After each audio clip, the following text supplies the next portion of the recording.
but I wasn't one of the stars of the sport. I was kind of thereabouts, and I made the world team a couple times, and when I wasn't getting in fights and being suspended, Oh. I got a chance to race. So I'm glad you brought that up, because I just quickly, as I said, you peripheral Google of you. I'm like, Jonathan Baker suspended for 3 months in 2009. An incident with. Do I say what happened, or do you want to just go through? I'll tell the story. Okay, good. I'm just curious. Is it still on the first page of Google, or is now maybe it's pushed to the second? I don't. That was like 10 years ago. It had to have been the first page, because that's all the research I did.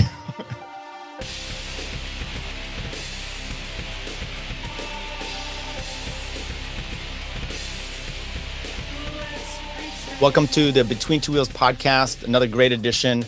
Jonathan Baker with us today. Jonathan, how you doing? And thanks for coming in. Thanks for having me, Tyler. It's been a busy week, managing all this newfound fame and not fortune between my regular job and family and everything. So, this is probably not new to you. I mean, if you just Google your name and cycling or cyclocross, all kinds of articles come up. Your own Nevada City, but we can talk about, especially the gravel situation, and kind of, this whole COVID-19 and whether that should have happened or not. But first of all, how are you doing and dealing with this whole situation? My understanding, just doing a little bit of precursor analysis from you, is you work from home generally? Is that remotely? I'm so fortunate. I have a remote job in the education industry, and it's funded by the state of California. So I'm in a pretty stable situation. My wife works remotely for a healthcare company. Oh yeah. So we've just got kind of a little enclave here, and we're just hunkered down and trying to make the most out of it right now. Yeah, that's good. My wife works healthcare company as well. She's works from home, so she's dialed in. The courts are closed, so I'm dealing with what it is. So I'm riding more. That's kind of the result. Are you getting out enough, at least for some bike riding? I got on a ride today, and I didn't see hardly anybody. I got my gravel bike out, put some extra fat tires on it, and went super deep into the remote woods. So, I think that's almost what we've got these days. Is I'm talking to my team. I have this gravel team I'm on, Rodeo Labs, Pro Gravel. Talking to a bunch of guys, like, what's our plan now? What are we doing for the season? And some of them are planning some big bike packing trips, different ways to just sort of get the brand out there and represent, because all the events are canceled or postponed at this point. Right. So I mean, you can still. I talked to Tyler Williams, and he's kind of saying the same thing in a different aspect, but getting kind of personal sponsorships and promoting them. That's kind of the gravel aspect. But my thinking is also, one of the vital places that can still be is, bike shops, they're saying, because people are getting out and riding. So, bikes industry, as long as people are still able to possibly work. Well, I think the bike shops are closed, at least here in California. I don't think they made the list of essential services. So I heard that this morning that they did. Really? Now, okay. That's news to me. I was feeling lucky. I got my bike in that was completely destroyed by the Midsouth race. I got it into the shop early this week, and they turned it around in Nevada, Tour Nevada City, kind of legendary bike shop here in town. Yeah. Fixed me all up. But yeah, I was worried the shops were going to close, and I'm like, I'm wrenching my bike quite a bit anyway, but I'm lazy in that respect, and I don't. Well, that's what I was going to say. And you don't do your own work? I do a lot of it, but I'm so time crunched now that I'm happy to spend my money on the local economy to have them do it when I can. Right. It's always a cost analysis of my work, priorities over doing that. Yeah. I try to do all my own bike work, so stay away from me during a race, because I could just fall apart. Well, this thing was on life support. I mean, I came back to the shop, and they were all kind of laughing. Like, every time they pulled a new component off, like, some muddy water would come out of the frame, and the pulley wheels it was like a ninja star, It was some insane devastation there. What bike is that? Is that new? Is that the new bike you got? This is the Trail Donkey 3.0. Okay. It's by this company, Rodeo Labs. Okay. They're based out of Denver. and it's a carbon frame, and they kind of bill it as like a do-it-all trail bike. But we took it to a race and we raced it, and that was kind of a big thing for the company because their kind of client base hadn't really seen it in that performance level, because it's got 6 bottle mounts, and it's like something you could take out on a month-long bikepacking adventure. But kind of we showed that you could take it to the Mid-South and you could race on the thing and also do really well. So it's not specific for gravel, is more a bike adventure. No, it is. It's a gravel bike. It's a purpose-built gravel bike for sure. But it's very versatile in that it has all those kind of bells and whistles that you can do in a kind of a bikepacking adventure ride sort of on it. Gotcha. So I do want to talk about the Mid-South, because that's the biggest, and especially the dirt covered face. I saw that, was it Sunday morning, it came off, and some people were sending it around, and it looked awesome. But in case someone doesn't really know who the famous John Baker is, why don't we step back a little bit and talk about kind of who you are as far as a bike racer, and get some of that under our belt, and then let's go right into the and we're going to talk about the Mid-South, because I don't know if it's controverscy, but I've been seeing online like, hey, maybe it shouldn't have taken place, and obviously you went, so I be interested to hear your point of view on that. But let's talk about a story there. Do you want to? Maybe we should jump in right there so we don't forget about it. Let me do my intro. We'll circle back. So okay. Who is John, and all your exploits? I can name a few of them, but you probably know them better than me. Well, I'm just kind of an average guy who got into bike racing a little late in life. I think I entered my first race when I was 26. Cat 5 crit, and I wound up winning that. And where was that at? That was do you remember the old Solano bicycle classic? It was a stage race. Yeah. And they had an amateur crit on the last day. And I'd done some mountain biking leading up into that, and I was living in the Bay Area, and I saw it out there, and I'm like, oh, let's try this road thing. And I had early success, so I won a Timex watch from that event, and it's all just been gravy since then. Do you have the watch still? I don't think so. Yeah, I would hope that. Yeah. So I mean, some highlights for me. I was, I've always had a job. I've never been a full-time pro. I've been lucky enough that my family has supported me in my adventures, and they have adventurous spirit, and in that they've followed me over to Europe and done pro cyclocross for a couple seasons over there. Right. This is back in the late aughts. I think that's where I had my most success kind of internationally, if you consider finishing on the lead lap success. Well, but those Euros are pretty fast. So I did that for a while, and then I got to my mid-30s, and we got to a point where we're kind of got a little burnt out on racing, and stepped away for a long time. And this was from like 2010 to 2015. I didn't even touch a bike hardly. I put on 50 pounds and was kind of an amateur disc golfer. Several of your competitors wish you were still back there at 50 pounds plus. Yeah. So the whole time I was like, I did road, I did cyclocross. I was just passionate about racing. I love the competitive aspect, and now this whole gravel thing comes along, and it's like it combines those two disciplines, and it's like, where was this 15 years ago? I could have been a rock star if they had gravel back when I was young. Right. Well, you are now still. So yeah, now I just mostly do masters racing, and then I've been dabbling in this gravel thing, and some of my friends from Colorado, because I lived there for a long time. I talked to them last summer when I was out there for the national championships, and they were putting together this gravel team, and we kind of had a conversation about me joining the team, and they did all the legwork, and they put together a bunch of great sponsors, between nutrition and bikes and clothing and components. So now that's where this whole Mid-South thing came about. Was I was able to join this team and have a great tool to go out there and race on. So, well, so you're just glossing over a few details here. Let's say so.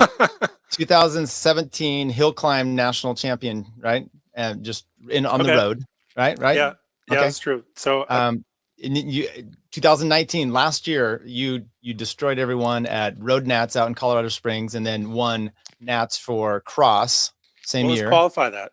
That's for old guys.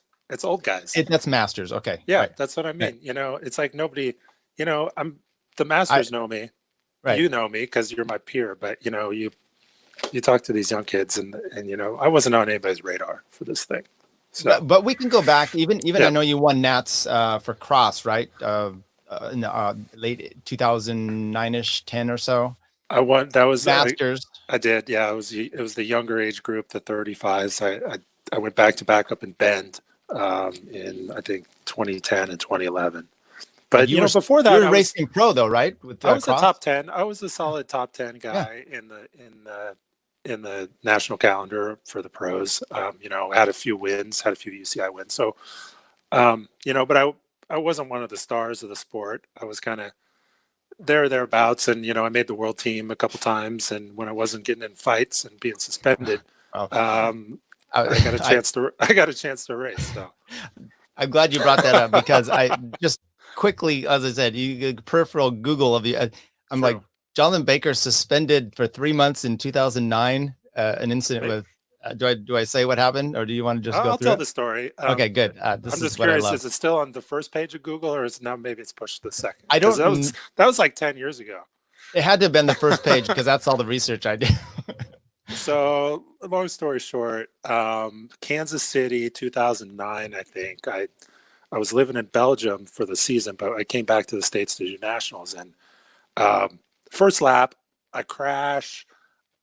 Adam Myserson crashes into me after I crash. It was totally my fault, the first crash. Our bikes are caught together, and there's a little kind of tussle, get the bikes apart. And I felt that he gave me a push at one point, maybe called me a couple names. So I took a swing at him, glanced off his helmet. Normally, I mean, that's not really acceptable behavior, but, you know, normally you wouldn't see a huge repercussion from that.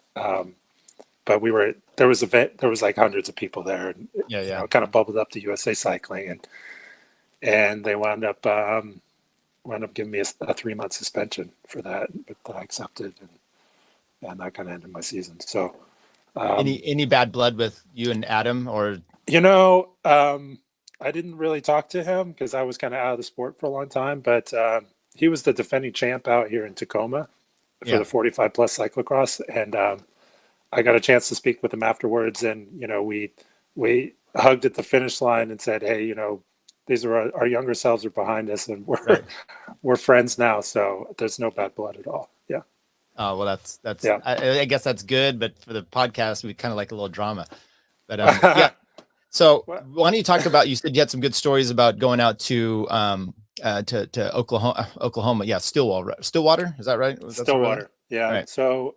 Let me ask you this. Had you ever done, I know you came into cycling a little bit later, but did you ever done like the 89er stage race? Did you ever get a chance to do that as a roadie? I hadn't heard of that one. No. Oh, well, that's how old I am. Okay. I used to be a big race. It used to be a big race in Norman that we would do. I did the tour of Lawrence, Kansas. That was probably the biggest thing I did. And then those Tulsa Toughs, I raced those a couple seasons, driving from Colorado, back in my kind of pro road days. But you know, your suspension doesn't sound all that. You know, a few years ago, I think it was Roberto Gaggioli at Athens there was an accusation where he came after someone with a 2x4. I mean, that's not during the race, obviously. That's a little bit more. I don't even remember if they got a suspension, but that was Johnny Sant that he hit him. Okay. He made contact from what I heard. Okay. Yeah, I know there was some discrepancy and all that. So, okay, let's go to Stillwater. So you get this race lined up with your new team, and first, talk to me a little bit about the gravel because I've never done race on gravel. Is it somewhat team oriented, or is it very much solo, more mountain bike like? The model is evolving. So let's just say that. So right now, gravel is kind of the hot thing, and people are trying to figure out what the sponsorship model is going to be. Up to this point, it's been mostly kind of privateers doing, where they've kind of grouped together some sponsors and they're doing the social media thing, and they're promoting the sponsors through their social media and stuff like that. There hasn't been kind of a team thing. Yeah. I was lucky enough to have this team that approached me, that they were kind of bringing those sponsors together, because otherwise I don't have time for this. You know, I got a full-time job. You know, I don't have time to go chasing down sponsors. I mean, for me, it would just be like, I'm going to just take my bike and I'm going to enter this thing and see what happens. Right. So it was really nice to have a team structure behind it. I think we've got 9 people on our team. We have a couple women who are really fast. Ashley Karalak, and Amy Beazle. We have Jonathan Kavner is kind of a masters racer. He was second at Nats this last year. Nick Gould, who was kind of elite level mountain biker. Several people I'm not remembering, but they're mostly based out of Colorado. But the driving force is this guy John Harp. Put the whole team together. Really done a great job pulling the sponsors together. So it just sort of happened really quickly this last off season, and so that's the team story. Yeah. So now the race. Let's talk about going to race. So you get your team out there, and you're saying that there's not much strategy for teams then in a race like this. It's what 100 plus miles. Let's just say this race was every man for himself. Okay. I think a race where you have more. If this was a dry day, it would have been a completely different story. You could play team tactics all day. You'll have a peloton. It'll be more like a Roubaix situation where you're actually group racing. But the way the race played out, by mile 15, we had 6 men at the front, and everybody was probably 1s or 2s behind. So it was that decisive early. What made it so decisive early? Was it just the bad weather and every time you have bad weather, it was very cold at the start, very wet. I think a lot of people check out and they weren't quite as attentive as they needed to be. There was a couple decisive sections early with kind of some technical double track that we hit, and the mud was so slow if you were off the line that people were just going backwards. You were 6 inches to one side and you could be putting out 200 more watts and hardly holding the pace. So it was really skill based, kind of a perfect storm for a cyclocross skill set, being able to really pick that line and follow the line and always searching for the fastest route. You look at some tracks, you're like going from one side of the road to the other, trying to find that one piece of firm road that's going to give you a little bit of less rolling resistance and stay forward. And that's something I've been doing for 20 years. And I I just kind of raced hard, and I found myself in the front group after that split. So is now the course itself, is it a mix of, road and gravel / dirt, or is it just all like fire road? I'd say it's got to be at least 90% dirt, because we had a little bit of road at the start and then at the finish, obviously, because we looped back. But once we got out into those just rolling, never-ending rolling hills, it was all dirt. And that's all you saw. Was every time you just go over a roller and then you'd see another big roller in front of you. And it felt like, I think there was probably 6K feet of climbing according to the Strava, but it felt like you were going up all day because, you weren't coasting downhill either. So it was just a heavy day all day, just kind of high endurance pace because you're out there for 6 hours. What do you do for feeding and, your fueling and did you have any mechanicals? No major mechanicals. I was lucky. Just kind of the standard, like muds everywhere and everything sounds like shit. But right. For food, the way these gravel races play out, they play out almost like a cyclocross. Well, they play out strangely. They don't play out like a road race, where you have a couple hours maybe of slightly more moderate riding, and then you have a real punchy finale. They play out a little bit more like a cyclocross race, where you have just, once you start to hit decisive sections that can be really early in the race, people are full gas. And even if you have 6 hours in front of you, you have to go full gas, because if you don't, you're going to miss a split and you're off the back. So it's like, let's just shatter our legs in the first 2 hours of the race and then hang on for the rest. And it's it's a painful model, and you look at the power curves of everybody and it's like, threshold for the first 2, 3, 4 hours, and then just whatever sort of high endurance you still have left, and you're just slogging. I've done a few, and this is really how they play out. What are the other ones that you've done? And is this something you're gonna? I know you got a team, so is this what you're planning on doing more and more of? I'm kind of the West Coast representative. We had a plan to get together for a few of the bigger races like Dirty Kanza, and I think Rebecca's Private Idaho was on the list, and a few others. As far as like gravel events or events of this nature, I'd say I've done probably 2 or 3 kind of national caliber ones. I did Steamboat Gravel last year, which was on this Monuments of Gravel list that the Velo News has come out with, along with the Midsouth, and I got 5th. That was an altitude race, and I'd spent a lot of time at altitude leading up to it, so I kind of credit that. And then I did Belgian Waffle Ride last year. That was, it's another 6 to 7 hour race, and I think I was 12th out there, and that was the same thing. It's like you just destroy yourself early and then just hang on, and they're painful. But for a guy like me, I don't have the raw acceleration to hang with some of these young guys, so I'm just trying to hang on with some mental toughness and some savvy, being in the right place at the right time. So when you say there's like 6 of you after the first 15 minutes or 15 miles or so, it's pretty thin. You don't get it, like you said, you're not drafting, you're just slugging it out. Who were those? I know I saw Stetna was in the race. Of course, he's made this big move, and I don't know if I think he had a mechanical perhaps, but how did it shake out? Was it just attrition the entire time? Was there any, you're just going, or are these guys attacking you, young bucks? So did they know who you were? Did you? Yeah. So that split consisted of myself, Danny Summerhill, Peter Stetna, Colin Strickland, Payson McKelvin, and why can I never remember his name? I'll circle back to some mountain biker. I think he had a mechanical early, but so after we made that split, I roll up alongside Danny, and I'm like, "Hey, Danny," because like Danny and I raced back, 15 years ago in Boulder. It's like I haven't talked to him in a decade. So, and then the same story with Peter, even though I've been talking to Peter a bit more lately because he's been doing the grasshoppers. But both him and Danny, I raced against them back in the Front Range of Colorado back in the aughts when they were juniors. So they recognized me, but I don't know if they were surprised to see me there or not in the front group.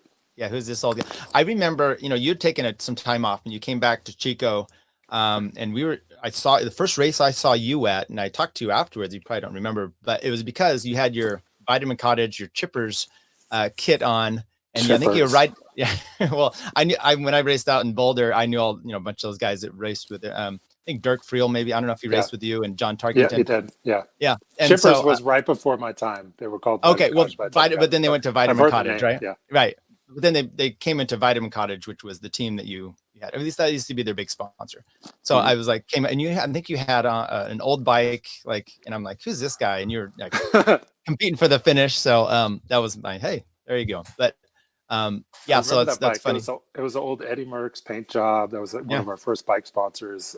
With the garish Vitamin Cottage colors, right, which were like Barney purple and bright orange.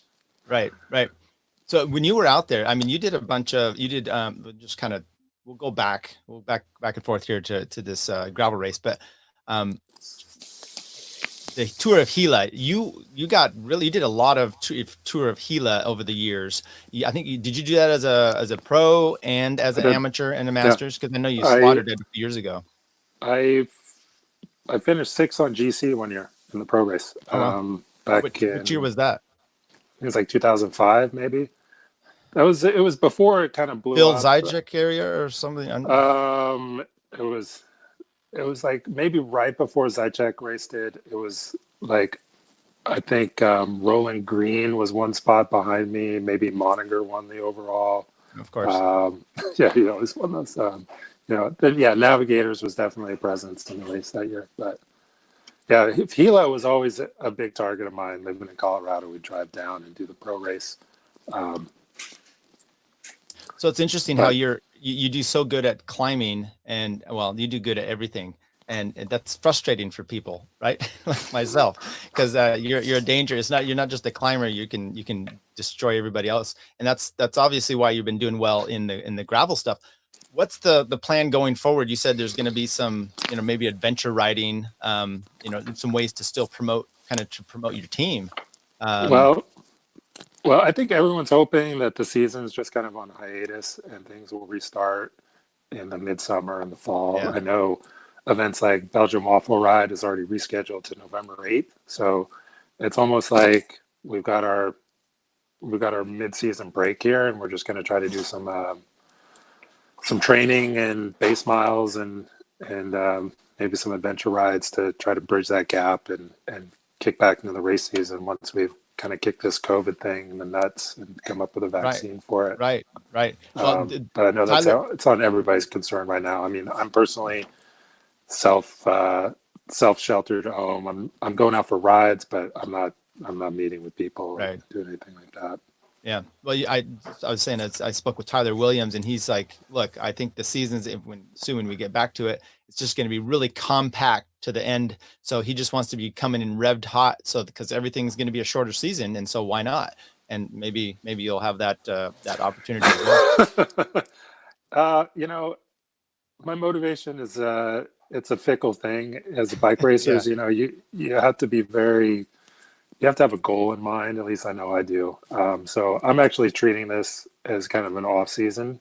I'm kicking into a little bit of an off season mode here for the next couple weeks, and then I'll try to build back up with maybe a target to midsummer. And I know we're going to learn a lot more here as the weeks and months go on. But I'm going to kind of we planned some big trips as a family that are canceled now. We're just kind of hunkered down here in Nevada City for the foreseeable future. And so I'm just going to try to enjoy the riding a little bit more than maybe focus on intense training at this point. Yeah, it gets some family time. I mean, that's kind of what we're doing with the hope of that we don't kill each other. A lot of homeschooling, a lot of bullying between the kids, and so back to the COVID issue, and there was some people that thought maybe the race out in Stillwater should not have gone on. What's kind of your thought process? And I don't begrudge anybody, because at the time, I mean, everything was fluid. My daughter was going to go to Peru, and that was on, and then it was off. And good thing it was off, because she might be trapped there. But what was your thinking, or what is your thinking about that whole process? Without a question, if the race was 1 week later, it would have been canceled. Yeah. Just the timing of it. It was right when everything was being announced as far as lockdowns and emergency declarations. And, the race at the time that the promoter made the call for the race, there was very few cases in Oklahoma. I mean, obviously you have people coming all over the place to fly to Stillwater for this thing. Right. So it doesn't look great on the surface, and I know a lot of people made a decision not to go, but I think given the information he had at the time, I think he made a reasonable decision to keep the race going. And I barely made it to the event. I actually have a little story. I was had a flight on Friday to get out there that I wound up missing because I had some trouble packing my bike, and that's entirely my own fault. What's that? You try to put a gravel bike in a case. Oh, I was excited. Hang on. Man down. I'll get back to it. Now I could see the packing issue, how that came about. There we go. Yeah, so it just didn't fit, and then I had a bigger case, but by the time I swapped cases, I was just a little bit too late to make the cutoff, and wound up having to spend another $400 on a new one-way ticket to Stillwater to get out there. That got me to my hotel at about 1:45 in the morning for a 6 a.m. wake up the next day. Oh wow! That I had to build my bike in the morning at 6 a.m. So oh wow! Yeah, so that's so you got in there the night before, the morning of, and built your bike that morning, and then built my bike. What time did the race start? The race started. It was supposed to start at 8, and I was lucky that there was a lightning delay to change it to 8:30 because part of my rush to pack my bike, I lost one of the headset spacers, so I couldn't tighten down my. This is pro gravel right here. This is the high end elite stuff. So, but I was lucky. My teammate, he's like, "Hey, here, let me bring it to the start, I'll take my spacer off. We'll tighten your headset down, and then just take the spacer out because you don't really need it, right? As long as the stem's tight. Those spacers on top, they're optional. Right. Optional. So Okay. that's why I raced. I raced without 3 mil of spacer that I needed under my top cap. Well, maybe it was allowed. Did it help That you? saved with everything. some- Yeah, that weight difference definitely. When you got another 40 pounds of mud on your bike and you're trying to shock absorbance, you got it on your shoulder, and your bike's so heavy that you can barely even pick it up. You know, that made the difference right there. I'm also seeing why you take your bike to the shop now. So it's all coming full circle to the story. It was murdered. The bike was assassinated after this race. But yeah, they do a good job. And usually I'm not that disorganized, but I had a bunch of work stuff going on, and I'm working until the last minute. And then I did a 15-minute opener on Friday before I flew out, so it was perfect. Got the perfect legs for the race, and it all worked out. It's hard to argue with the success. So the only question is why you didn't win with that kind of prep. I had a chance. I was there. Okay, tell us about that. So we got down to 6, and unfortunately, Danny was very strong. Danny Summerell, he kind of made that first split happen. He was very aggressive. He tore his derailleur off like right before the kind of 50-mile mark where we had, where we actually were able to come and get a little bike wash and get some food and a couple bottles. So he was gapped off. We had Payson and his Rabobank teammate who had bridged up apparently, and so we lost 2 guys, we gained 2 guys. We were still rolling with 5 guys through the feed zone, and then I think mile 65, Peter, there was this section that it was decisive last year apparently too, and Peter knew it was coming, and I happened to be on his wheel, and I followed him through it, but it was like a giant gully, maybe 3 feet deep in the middle of the road. So you've got this little trail on the side you can ride, and eventually you have to get off and run.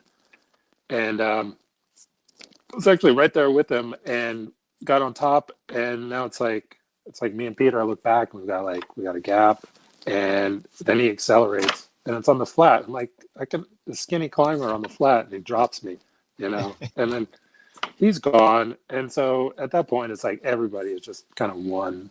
Nobody is riding. There's no groups anymore. Everybody is single. And so we still had probably 3 hours left to race. And it was just kind of find your pace and hold it.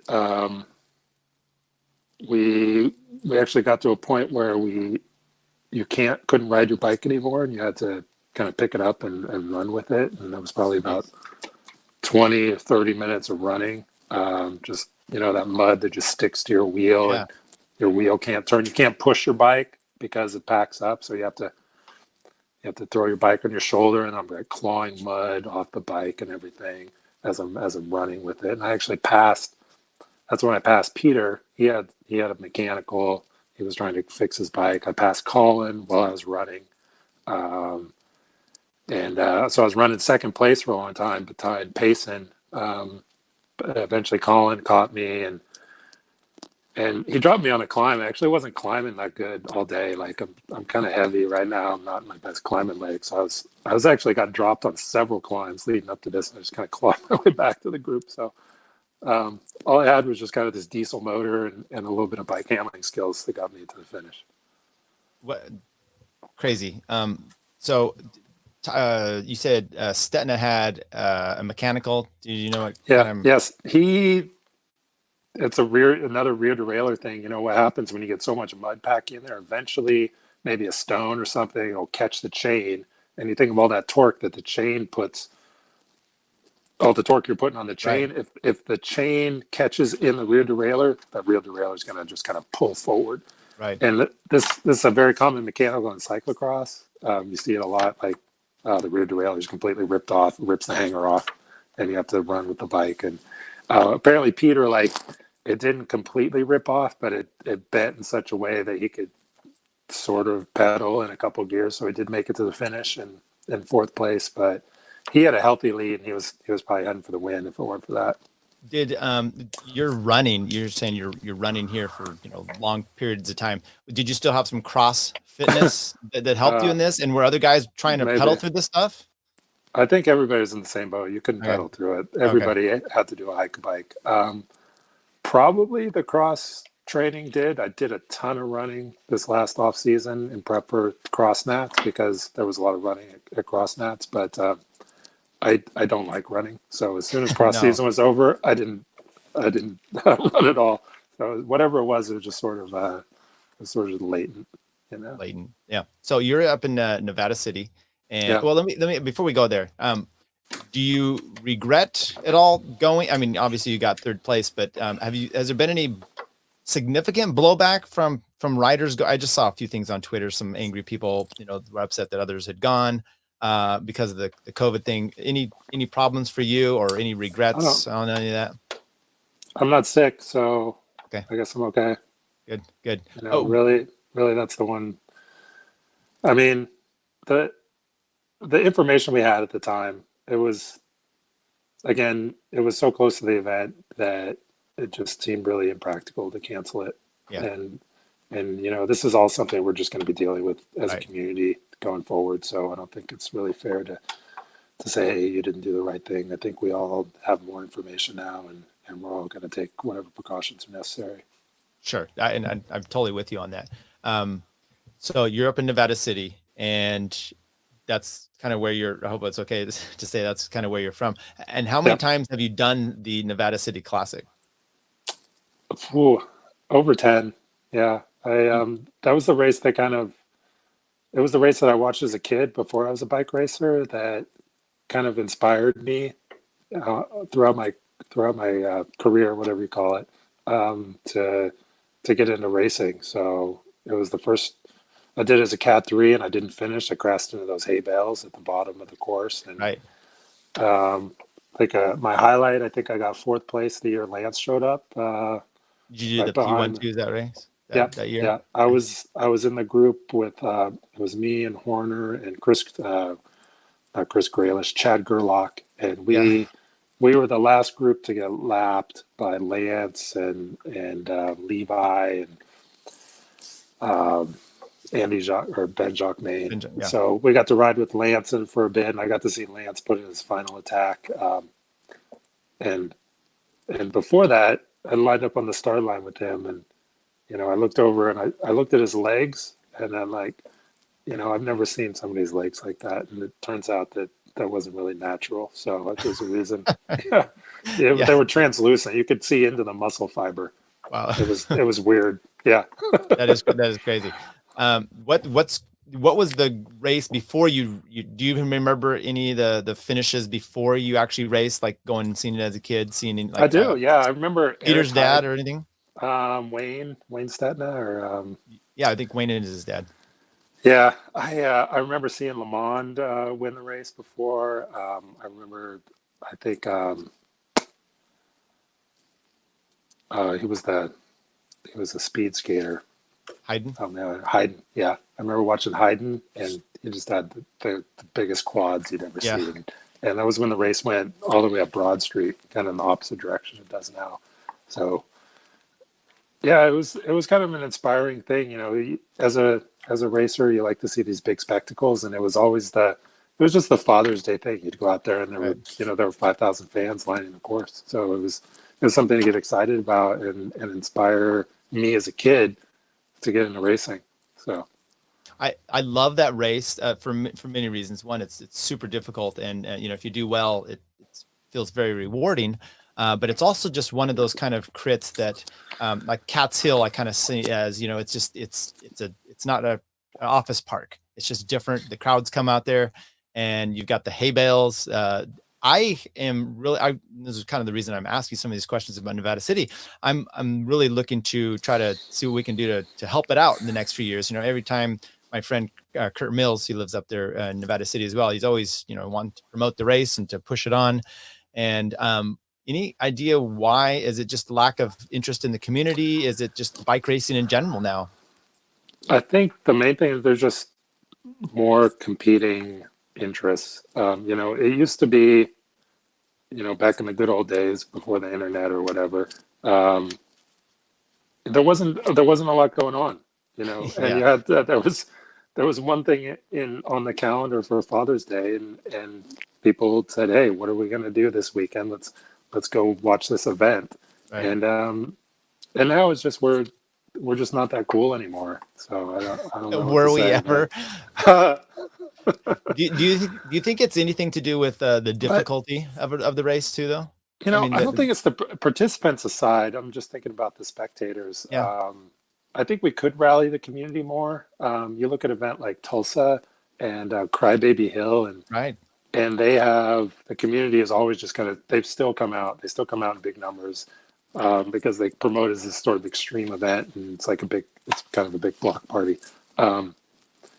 I think we could do something on the spectator side, but I think road racing in general, just the numbers they're just going in the wrong direction. And I don't know if any one race is immune to that, and if we could do too much from a kind of race promoter perspective to save that. I think we have to more listen to what the riders are doing, what the riders want. And that's why this big shift to gravel is happening, because in the end, the events they tend to be more rewarding from a rider perspective. So that's where you're getting bigger fields.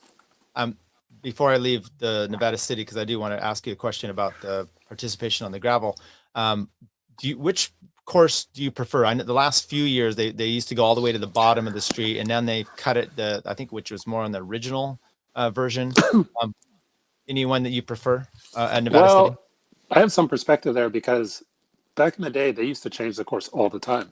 There's no like, this is the canonical Nevada City course. I mean, the course with the big sweeping turn at the bottom has kind of been the more recent classic, and I love that course because it's technically challenging. You have to hit that corner with speed and hold it through the second corner, which is even sharper than the first. Right. So it's a frightening turn. The new course is a little tamer, honestly, even though it stops mid-block, but you have to slow down more. You can't take it with as much speed. So I kind of like the old course better, honestly. I would totally agree, and I think the older course, well, the one that goes all the way to the bottom, I don't know if that's new or old or whatever.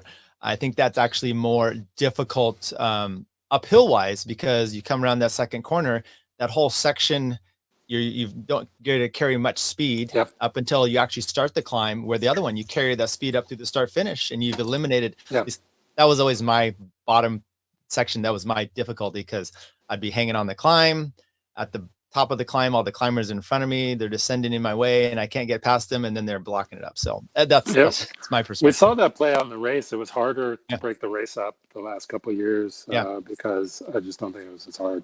So who knows? Well, maybe we could, my favorite version of the race was, so picture you go up past the courthouse where the start finish has been recently.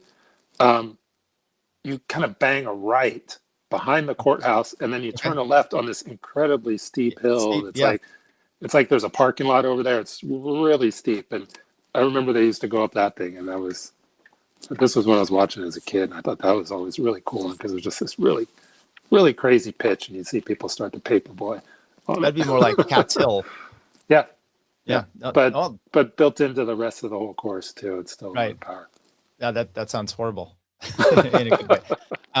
So a few years ago, well, like all these guys, Ted King, Stetna, they're kind of moving towards the gravel, and they're bringing a big deal. And I know at Kansas a few years ago, they suddenly had, EF guys were out there, and there was a whole thing about, look, this used to be like our kind of our society, or it's a riding experience, and suddenly it's racing coming into it. Do you see a problem or a conflict with those at all, or do you not really, because you're the racer coming in? It's not there yet. I think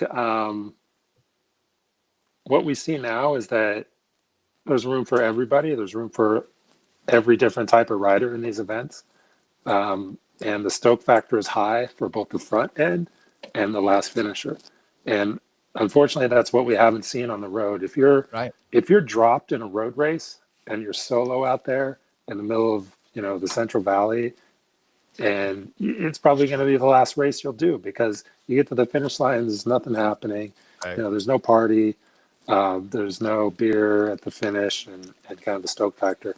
Here, the mass start, and I don't know if that's practical for every event, but the mass start, the congeniality amongst the group at the start, and then just the sheer adventure and the sheer accomplishment factor that every participant feels from finishing one of these kind of big events. That's what keeps people coming back. So I think there's room to satisfy both the pointy end and just somebody who's out there for the adventure.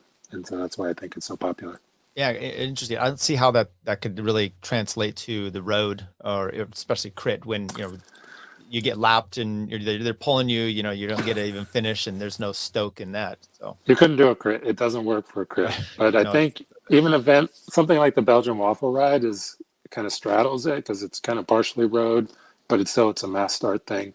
So maybe this is the new model, but for me, it's like I really started to get excited about this stuff when I did a grasshopper race a couple years ago, and just the terrain that we were taken out on, and just we didn't get to do that on the road. I was out there in the foothills or whatever of the coastal range, and you just had some incredible scenery, and a lot of tough climbing that I really enjoyed. And there was nothing like some of the road races that I've done recently. So interesting. And look, speaking of climbing, I just want to mention one more race with you. This is kind of reminiscent stuff here. The Bob Cook Memorial, the Mount Evans Hill Climb. I've seen you've done that a few times. Why? And what are your memories of that race? My fondest memory was the year it was actually the year Danielson set the record. I'm going to put an asterisk by that, because we know Tom has run into some trouble. Yeah. But that year there was a whole bunch of these. It was like, I think it was, maybe they were Slipstream, but maybe they were still TIA Craft. It was this pro team, Vaughters. Right. It was the Vaughters team out of Colorado, and I'd always loved that race. It seemed like I always started to go faster once we got to 10,000 feet. And this year I was racing for Vitamin Cottage again. I was in really good shape, really skinny, probably the skinniest I've been. I was down around 160 pounds for a 6'3" guy. And, I tried to go with Danielson early, but I couldn't hold it. And the only guy who could was... How soon was that? Was that before like Echo Lake, or was it? It was before Echo Lake, well before Echo Lake. And who's our current national champion? Sorry, senior moment. He was able to stay with Danielson.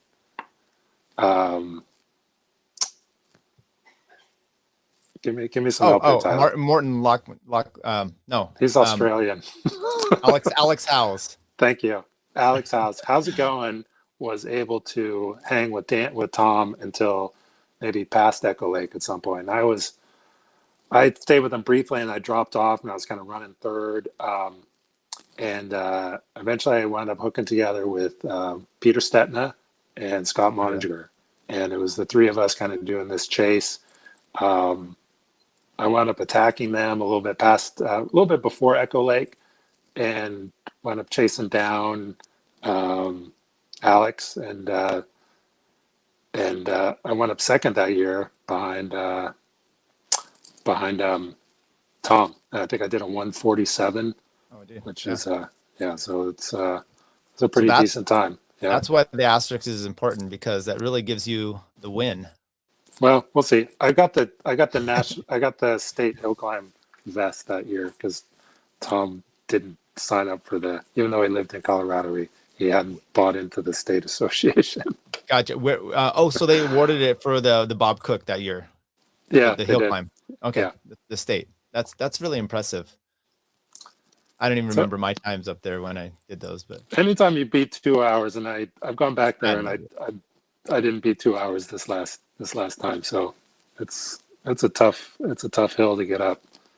Well, I remember back Engelman and some of these, Monitor, even when they were doing it, and they would get their whole team, that first 4 or 5 miles, it's kind of just a gradual, or 3, whatever it is, and they would just set out a nasty pace.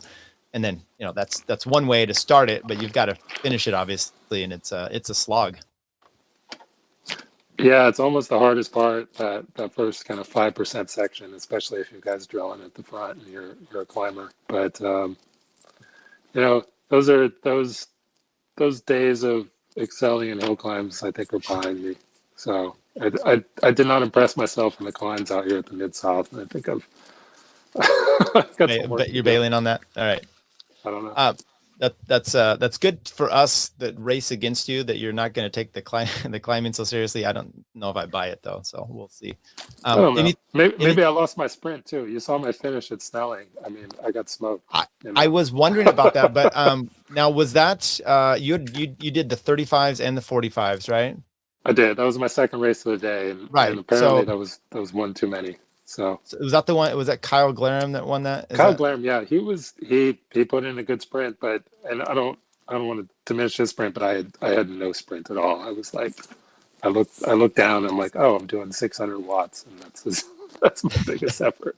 And that's not good up that little rise too. I think I saw a video. Maybe it was Kyle's bike or someone's bike, and it showed. I think it was you tightening your foot straps before the sprint. It didn't look so like whoops. And then he had a good sprint. Ever optimistic, prove me wrong until you gotta let the race decide. So I knew my legs were gone. I could tell already. I was a half lap to go. I could tell that I'd burned through whatever muscle glycogen I had stored for that day, and I was just usually I would do an attack or something before and try to finish solo. That's kind of how I like to roll. Right. I didn't have the energy to even try one of those.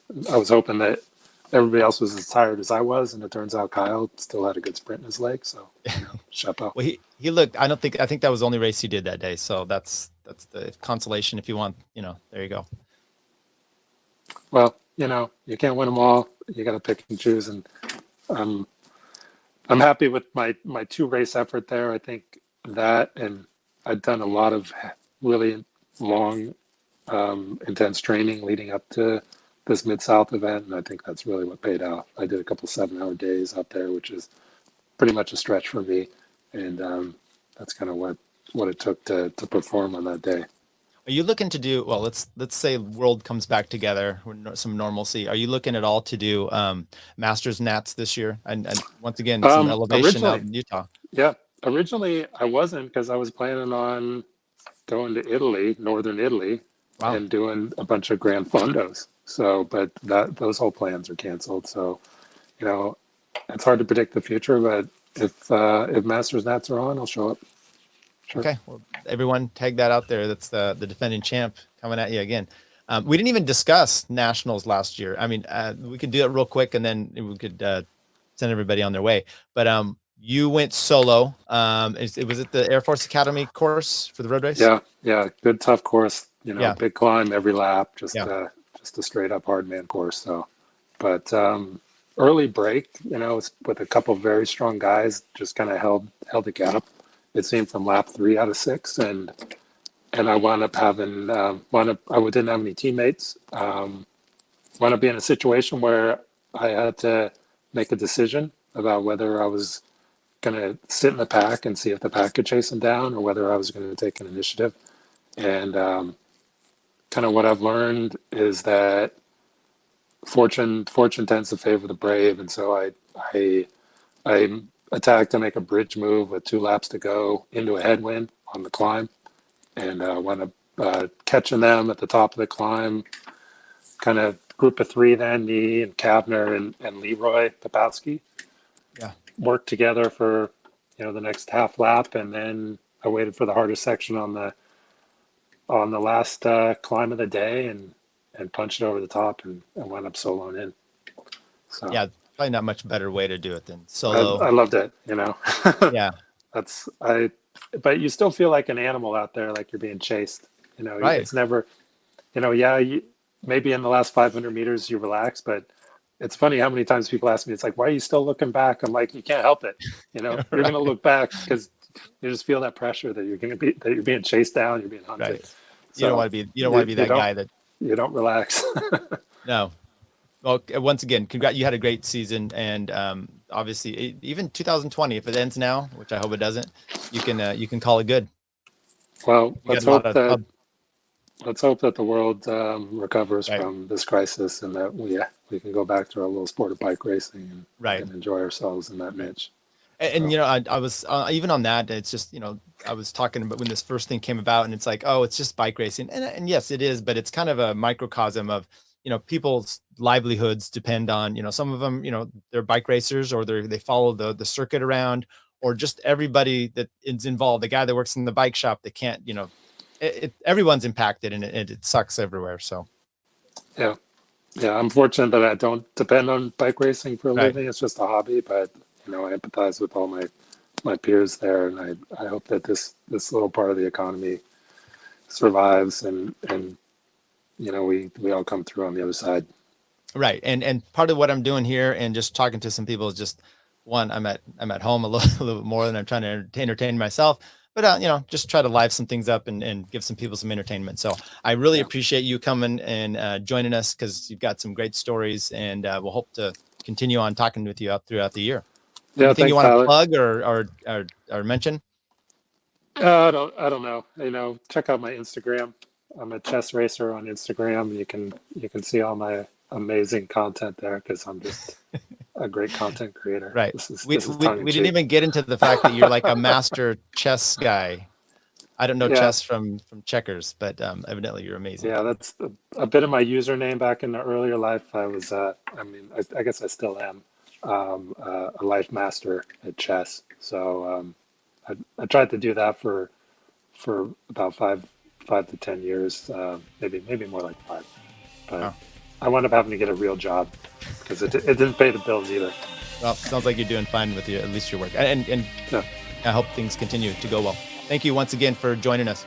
Thanks, Tyler. Pleasure. No problem.